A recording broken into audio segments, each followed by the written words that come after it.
9 વર્ષ પહેલાં કોલેજમાં ફર્સ્ટ ટાઈમ જોયા હતા મેં. એક કોલેજ ઇવેન્ટમાં મેં મળ્યા અને મને જોતાની સાથે જ લાગ્યું કે એટલા બધા નોર્મલ નથી, થોડાક વિયર્ડ છે. સો આઈ થિંક કે અમારે થોડી ઘણી વાત કરવી જોઈએ આગળ, અને પછી અમે સ્ટાર્ટ કર્યું કે અલગ અલગ ઇવેન્ટ્સમાં મળવાનું.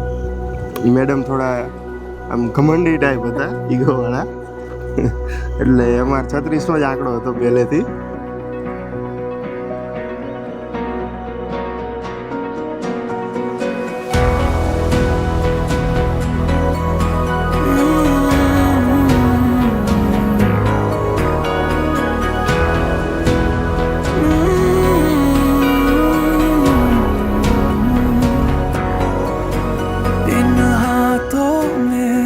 से आया ये हाथ तुम्हारा, जैसे दरिया की हलचल को मिल जाए कोई किनारा, तुम्हारे संग आवारगी भी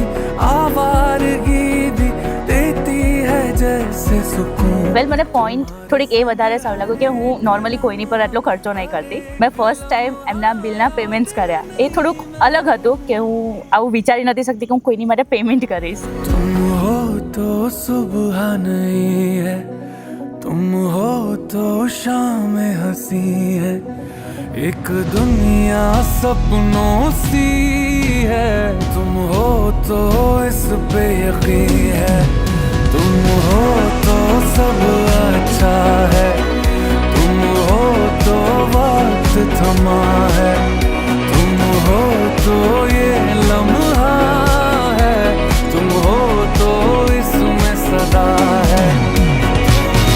પછી 2 વર્ષ એમના નીકળી ગયા. પછી એક પોઈન્ટ આવ્યો, હવે ઘરે વાત કરવાની થઈ. પછી ફાઇનલી 23 માર્ચ 2025 ફાઇનલી 2 ફેમિલી મળ્યા, ફાઇનલ થઈ ગયું. ત્યારથી આજ દિન સુધી ચાલે છે અને મજા આગળ આવે. પણ આવું જ ચાલશે. तुम मिले इन दर्दों में राहत बनके, तुम मिले एक सूफी की चाहत बनके. मैं क्या कहूँ, कोई लफ्ज ही काबिल नहीं है, पर मुझको इतना है पता, तुम्हारी इन आंखों से सारे ले लूं अंधेरे तेरे, मेरी जान भी बांटेंगे मिलके सारे सवेरे मेरे.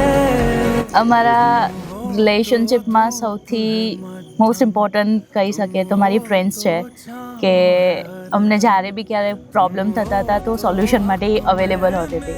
ઇવન એમ કહી શકાય કે સૌથી વધારે હેરાન એકચ્યુઅલી અમે એને જ કરે છે, શ્વેતા એન્ડ દર્શિતા. ઇવન મારા ફેમિલી મેમ્બર્સ બી બહુ ખુશ છે. મેં એક્સપેક્ટ નહોતું કર્યું કે બધા આટલી હેપીલી મેરેજ માટે એક્સાઇટેડ હશે. બંને સાઈડથી મેં ફેમિલી એટલું જ એક્સાઇટમેન્ટ બતાડે છે.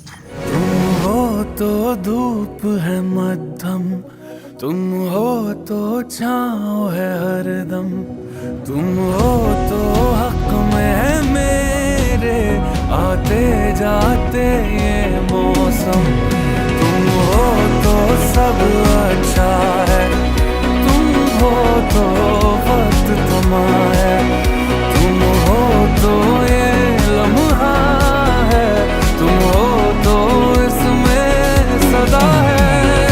મારા ફ્રેન્ડ્સ છે મારુત અને ભૌતિક, અને ખાસ કરીને મારો ભાઈ ગરવીન. કોઈ પણ પ્રોબ્લેમ હોય એટલે એ ત્રણનું જ નામ હોય ગમે ત્યાં. હું તો છટક બારી ગોતી લઉં.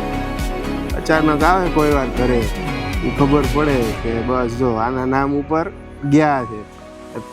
એના ઉપરથી તો એમને નક્કી કર્યું કે આના ઘરે જવું હોય તો પેલા આને પૂછીને જવાનું કે આ ક્યાંય બહાર અમારા નામથી ક્યાંય ગયો છે કે નહીં, શું છે શું નહીં. બેઝિકલી કહીએ તો અમારે કોઈ એવું લવ એટ ફર્સ્ટ સાઇટ હતું, બટ અમે લવ એટ ફ્રેન્ડ્સની સાથે સ્ટાર્ટ થયું હતું. અમારી ફ્રેન્ડશિપ થોડીક વધારે ડીપ થવા લાગી, અમારી થિંકિંગ થોડીક મેચ થવા લાગી. At the end we thinking કે ના, અમે લાઈફમાં એક સાથે આગળ બહુ બધું શેર કરી શકીશું ઇવન લાઈફ સાથે જીવી બી શકીશું સો વી આર રિયલી હેપી કે એટલીસ્ટ અમે જે ડ્રીમ સાથે જોયું હતું એ હવે ફૂલ ફિલ થઈ રહ્યું છે मेरी ये दुआएं सुनने किसी ने लगता है सच में खुदा है ऐसे तो कोई भी मिलता कहाँ है जैसे मुझको तू मिला तुम्हारे संग जो भी मिला है अब एक पल भी खोना नहीं है मुझे तुम्हारे संग रातों में जग के देखूं तुम्हें बस सोना नहीं है मुझे तुम हो तो सब अच्छा